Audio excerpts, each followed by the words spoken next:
Hello, and welcome to the Run Amok Podcast. Hello and welcome to the Run Amok Podcast. My name is producer Gary. I'll be your host for today, and I'm joined alongside my compadre Carson Cooper. What is going on, everyone? It's good to have you back, Carson. Yeah, just back from a temporary. We settled on this hiatus, before. We're gonna call it a temporary hiatus or a temporary leave of absence. But I'm back in the seat right now. Rest in peace to our main host and our good friend, David Stahl. Yeah, hence why you're only seeing two handsome faces today. Before we started recording, he's never missed an episode. This is the first episode he's not been a part of. So you're either cheering right now because you're not going to hear his voice, or you're in tears because of what's about to follow. But I don't know. You could be on either end of the spectrum. I'm gonna say most people are cheering because I think, especially so too. in the comments, people don't really like David that much. I'm gonna be honest. People don't really like David that much. No. You're the favorite, and I'm a close second, and that's just there we go. Look that's at how that. it is. So before we get into the episode, we're just gonna do the classic house cleaning. I don't even know where this saying comes from, but David says it every time, so we gotta get it over with. You guys have been killing it, liking, commenting, subscribing, all that stuff. We love the back and forth with you guys. It's been going really well, so keep it up. There's not really much to be said there, and I think we're just gonna jump into it. But before we jump into the episode, Carson brought this to my attention. We gotta talk about Katie Thurston and who she's dating right now. We do. So I was just saying to Gary that my eyes, I thought they were deceiving me because I was a little tired this morning. Yeah, eating some oatmeal, scrolling through Twitter, and I saw that Katie's got a new boy. Yeah. And kind of out of left field, Mr. Hersey. I don't know if listen. I don't know where I want to go with this. I think it's important that we note this. First of all, I just feel like the timing is a little too soon to already have a man, especially to somebody you were just engaged with. I don't know. What do you think about that? I fully agree. To me, it feels like it's been a week. It's probably been a few weeks, maybe a month. I think it's probably even been a month and a half. What? But it's still it's a short time frame from going divorced to dating someone. Or I don't know. And you know what I saw, which was pretty interesting. It was a tweet liked by Blake's mother. Okay. Oh, interesting. And interesting. I know. And the tweet said something along the lines of, you have to wonder how sincere or how honest and trustworthy Katie must have been, in the whole months leading up to their not divorce, but breakup of their engagement. If all of a sudden she's got a new man like that, because I think that one of the issues were between Blake and Katie, whereas that he was working in Africa, obviously doing a lot of work on conservation and stuff like that. Yeah. And one of the main issues was just the distance, and she wanted more time to be spent with each other. So I don't know, his mother just kind of throwing out a bit of a theory that, maybe she was working some magic behind the scenes. You never know. I don't know, but you never know. It's just we're not throwing accusations out there. We're not doing it, and we won't. No, we won't. And we're gonna move on from there. We just wanted to touch but I thought, just in case you hadn't picked up on that today, that's what's sweeping Bachelor Nation right now. Exactly. So we're just gonna jump right into it because there's no mucking around when David's not here. No time for running amok. We don't run amok when David's not here. We're actually gonna change the title of the podcast just because he's not here. No Run Amok podcast. So we start off this episode with the kids coming to meet the guys, the contestants. It's not really a group date. It kind of is that format, but they're essentially just meeting all the guys, getting to know them, asking them dumb questions like, have you ever farted in front of Michelle? Or stuff like questions only kids could ask. Exactly. And as you know, Carson, as a teacher yourself, kids are ruthless. They do not care about your feelings. They have no they have no social abilities. They haven't developed yet. And these kids are the kids that met the guys, they're around 10, 11 years old. So right around the kids that you teach. And you know what? That's the age where they're they're with it socially enough that they know they can hit you where it hurts. Yeah. But they don't really realize how much it's hurting you. That's exactly what I was thinking while watching it. These kids know how to formulate sentences at this point and kind of put thoughts together, but they don't really realize how deep they're cutting these guys. And I will say this, and this kind of bothers me. Okay, I will say it. There was a child who made a comment about my hairline. Oh. And they didn't say it like, oh, Mr. Cooper, you have a receding hairline. That's not how they said it. No, of course not, because they don't know what a receding hairline is. They don't know what that means. But they said, what's wrong with your hair? And I said, well, what do you mean? Or what's wrong with your head or something like that. And I said, well, what do you mean? And they're like, well, and if you look at my head, it's not that bad. I don't think it's receding. It's just I have a very noticeable widow's peak. Yeah. And and when that happens, the way it goes, because the peak's here, you have more forehead. Yeah. This area. It's just a peak. That's That's how it goes. Receding. There's no. I wouldn't say it's receding yet. Yeah. It could get to that point, but we're not there yet. Anyways, they were curious about why my forehead went back this far in both sides of my head here around the peak. Yeah. And like, what do I say to that? Right? I laugh it off. I kind of say, oh, that's just everybody has different hairlines. But of course, at recess, I'm sitting in the room in the dark, upset. And I'm just crying to yourself. I'm upset. Well, this kid is enjoying his day. He doesn't even know what he just did to you. Yeah. And I know we said we weren't going to run amok, and we just did right there. Hey, it's the Run Amok podcast. I just wanted to put that out there that kids that age can be they're ruthless. And we're going to get into that right now, actually. I wrote down some quotes from the episode while they were interviewing the guys, and they did confessionals, actually. So they were talking with the guys. I'll just run through some quick. Yeah. Kelsey hits us with, Nate seems like a good guy for Michelle because he's tall, and I think he'd be easy to play basketball with.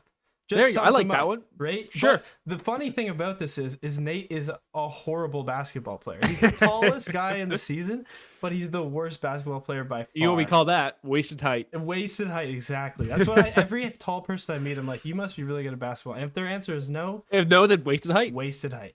You can't be good at anything else. That has to be basketball. It's so mean.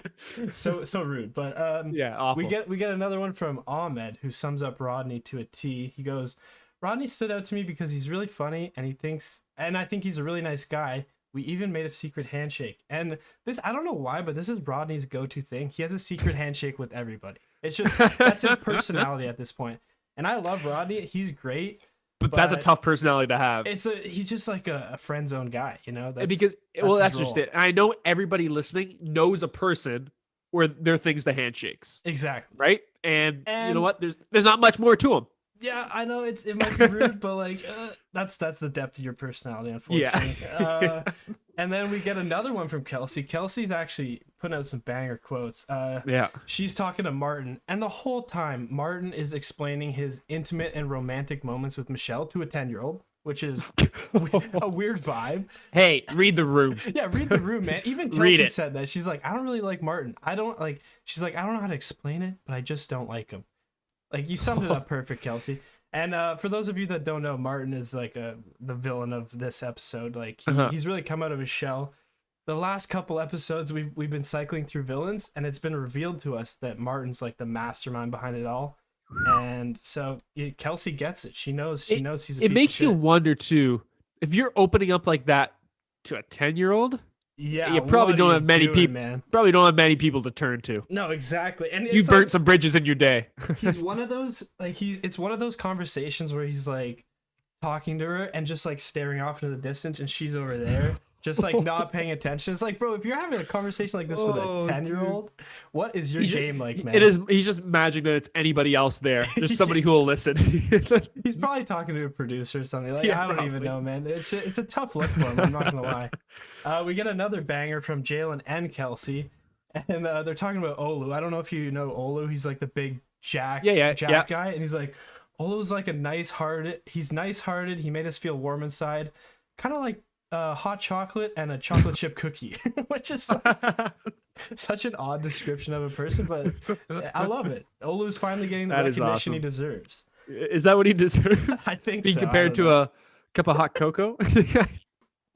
But you know, the kids, it was all right. I didn't hate it.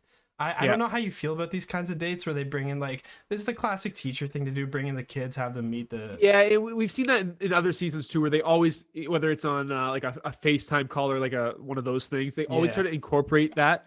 And like, you have to think, even with the previews for Michelle's season, when they include like the kids in it, and she's like, this is my class. Really? Your class has 4 kids in it? No, you had 4 kids who the parents happened to sign the the permission slip for them to be on the show. Well, like, that's the thing. Like, what's it's not really a fair representation of these kids on TV. Yeah, like. Exactly. They're okay. I think we've seen a little too much over the last like 4 years or so. The fact that it happens more than once is enough. Yeah, like once was fine. Yeah, once was Yeah. good, and now we don't have to need do it for that. every like person involved in education Yeah. that comes on the show. That's I don't fair. think. Like I will admit, they are funny. Like kids are just ruthless, which is it's a good dynamic. But yeah, let's come on, let's get more original producers. Yeah. But then after we get done with the group date aspect of things, Clayton comes in, and I know you haven't been watching a ton, Carson, but they've been shoving Clayton down our goddamn throats. Of course they have. Because he's the next Bachelor. Of course they have. And he comes in with like a bunch of blankets and pillows. He's like, who's ready to make a fort?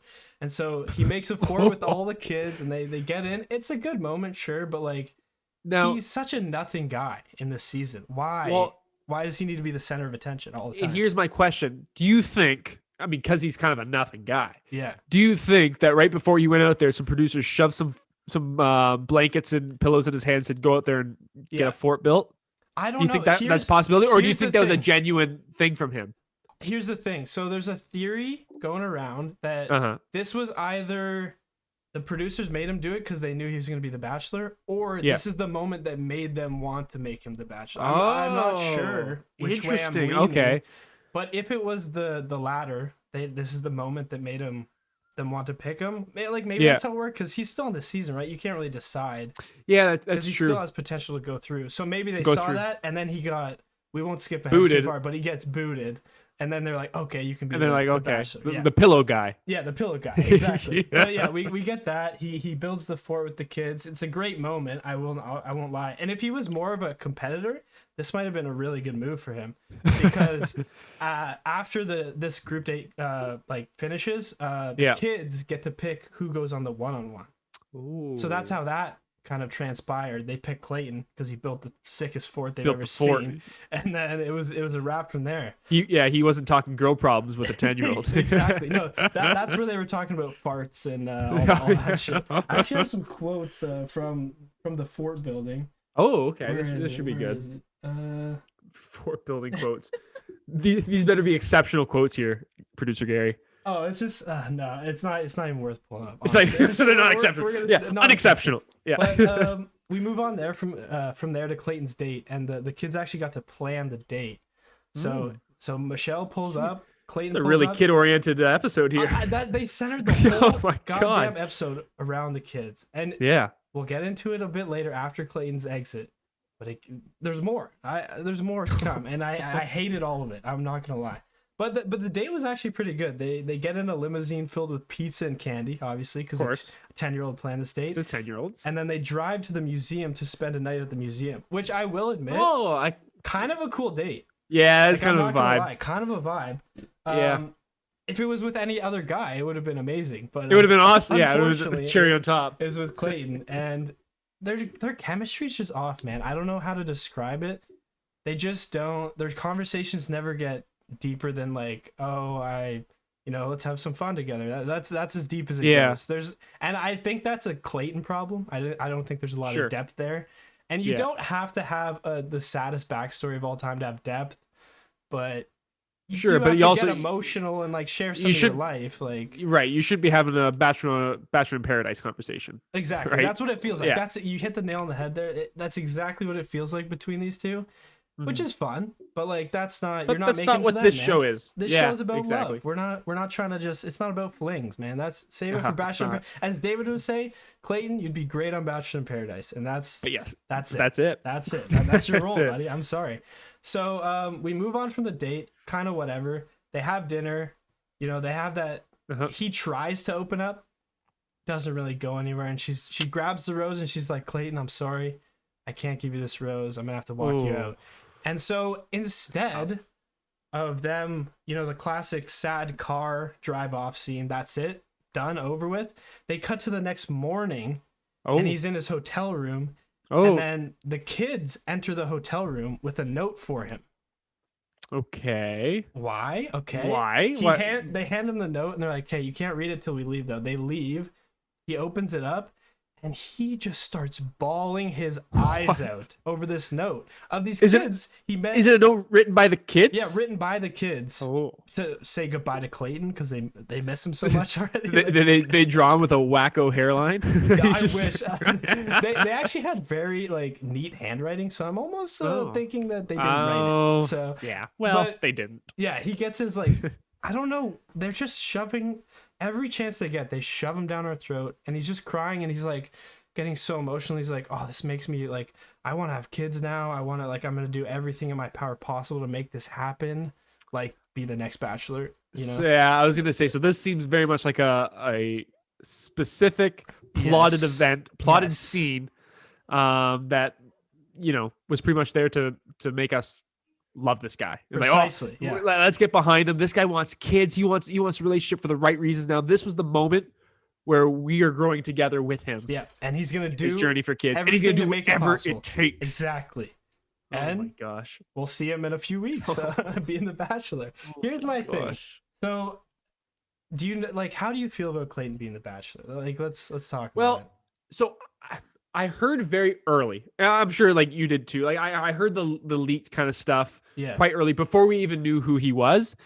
And I don't like to be rude or mean, but the first thing that came the first thing that came to mind was Meathead.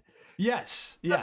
A bit of Meathead. And then as like producer Gary was saying, I'm not very caught up on this season because of my temporary leave of absence, but I did see a few episodes to know that a little bit about Clayton and a little bit about his backstory. Mm-hmm. He seemed like you got it all. You know him. That's exactly what I was going to say. Yeah. It's like I got the general gist of who he is, and I feel like even me watching would not lead me to know much more. No, I wouldn't learn much more. I probably know just as much as you, and I've seen the whole season. So that's... and even the few interactions that I've seen. If someone's the Bachelor, if they're that kind of material, or the Bachelorette, right? Yeah. They kind of grasp you right away. It's not someone you kind of fish for midway through a season and go, oh, well, maybe this guy, right? Yeah, like we even said that on Katie's season. We said there's a number of guys here who like, kind of had that maybe Bachelor energy or that kind of mentality that it could be. It's an it factor. Like we can't. It really is. You can't put a finger on it, but when it's there. Just something that is. Yeah. And then I didn't really see that with Clayton. Yeah, I don't understand it. Here's the thing though. I have seen people saying online, when a Bachelor is not competent, it could make for a great season. For example, Juan Pablo's season, spicy. Well, it is spicy. But it makes. On the opposite end of the spectrum, we get Peter, where he's not confident. Well, it's just a shit season, right? Dave and I send Pete Weber's Instagram posts to each other every day because they're so stupid. Yes, it's so ridiculous. And if we were to ever have a season with a incompetent Bachelor like that again, it would plummet. This show. It's not looking good for us. It's not. Looking good. It's really not. My hopes are high, but like. I don't know, man. It's looking tough. And the funniest part about Pete, his children's book coming out, is all these sex scandals coming out now. And the timing is just perfect. This is going run amok right now, but there's a post he made on Instagram of him, like his book just came out and he was in his pilot's uniform and he was at like Central Park reading his book to kids. But there's only like 5 kids sitting there. Hey, obviously friends of people you know. Yeah. And there's about 20 feet in between him holding the book like this and the kids sitting. 2 things. They can't hear you, and they sure as hell can't see the pictures, dude. No. So what are you doing?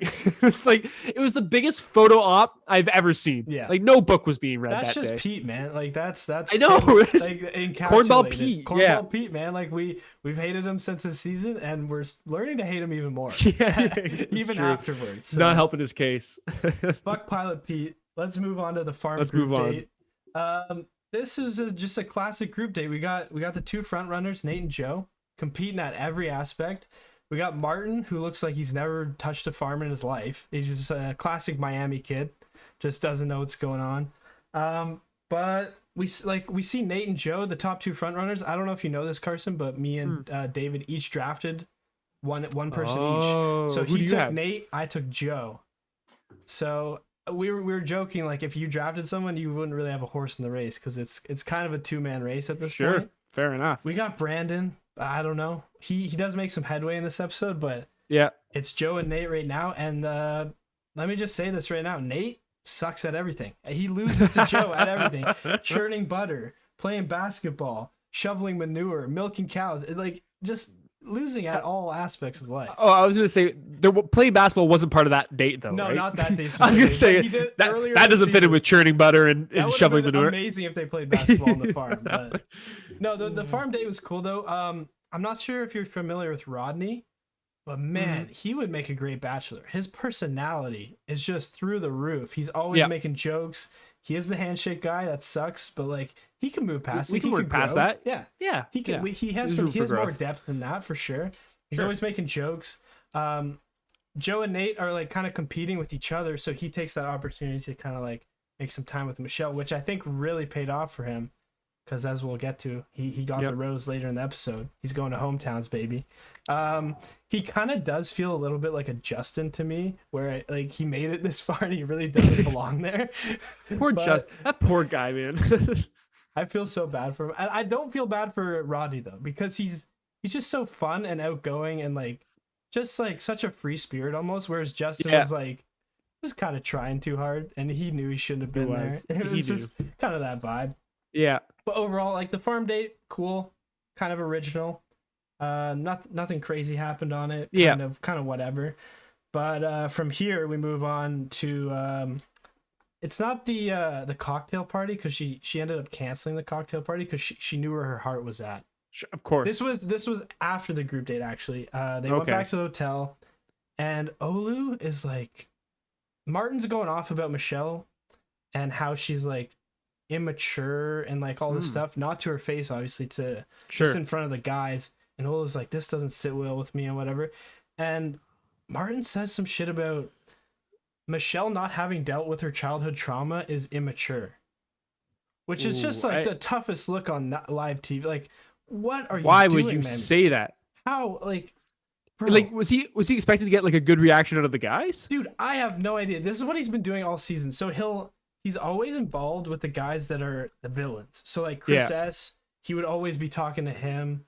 I can't remember the guy who was the villain before him, but they were always chatting, and now they're all gone, so it's just him. So he's like kind of looking for more guys to like gas him up, partner I guess, up with. Man. And everything he says is just so whack, and all the guys now are like decent guys. Yeah. So they're just like, bro, what are you talking about? Like, how is Michelle not dealing with her childhood trauma immature? Like, that is an insane thing to. He's coming off of last episode being seen as a misogynist too, because he's like, what did he say last episode? You see, he was like, oh, you know, you're not like these Miami girls. They're all like high maintenance. And she's like, what's high maintenance to a guy? And he was just like, the easiest way out of that hole is to say it's the same thing both ways. If you're not giving and taking, if you're just taking, that's high maintenance. But he didn't say that. He's like, no, guys don't really do stuff like that. It's like, bro, what are you doing? Like, so you have any safe to say, sense?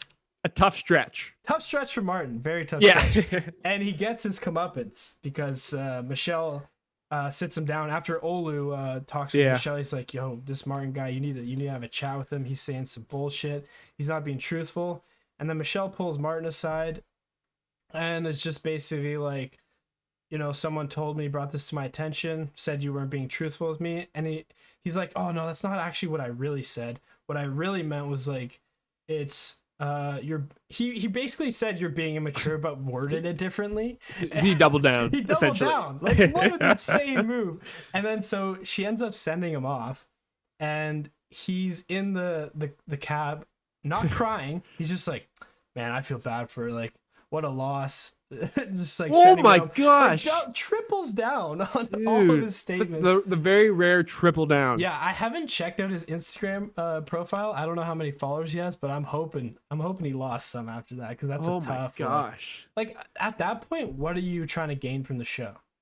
Like, what's your gambit? I don't know. You at least want to like try to save face if you like. Exactly. You would want you should want to, I think. Mm-hmm. So I don't know what the ploys. I mean, it could be easily like get me on Paradise kind of plug. Like, get me a villain for another. Like, you could be pulling that Hail Mary, and I think he would be good on Paradise, as David likes to say about every guy who gets kicked off the show. Yeah, literally perfect on Paradise. He'd be perfect for Paradise, just not. He's not looking for love, and then that's how you have a cast of 70 people on Paradise, according to David. But honestly, I think he would be good on Paradise. But like, I don't know what's your path from here. I don't even know what his profession is. Like, but also at the same time, I mean, we shouldn't reward people like that by putting them on Paradise. Like, get off the show. You're a piece of shit, and I'm glad you're gone, man. Yeah. But we move on there. So we move up from there.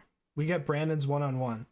And Brandon, I would say, is the third favorite in this season. It goes probably Nate, number 1, Joe, number 2, Brandon, number 3. The thing with Brandon is I feel like he comes off as he's just like this young, he's got a baby face. He just doesn't really match up too well with Michelle. But he gets probably the best one-on-one date of the season. They end up, they go for ice cream, whatever, at like one of her favorite spots. But then they end up going to her parents' house. Oh. But the parents aren't home, mind you. So they're just like sneaking around. Michelle's showing them around. They're like, oh, let's go out to the hot tub. And then, of course, the parents. They show up. They show up out of nowhere, unplanned. Oh. But the parents walk up. And me and David were talking about this last week. I don't know how I feel about them meeting the parents before hometowns. It feels weird. That's the first thing that came to mind. Don't like it. Yeah. Like, I get premature. Hometowns are next week, but it's still premature, man. Like, yeah.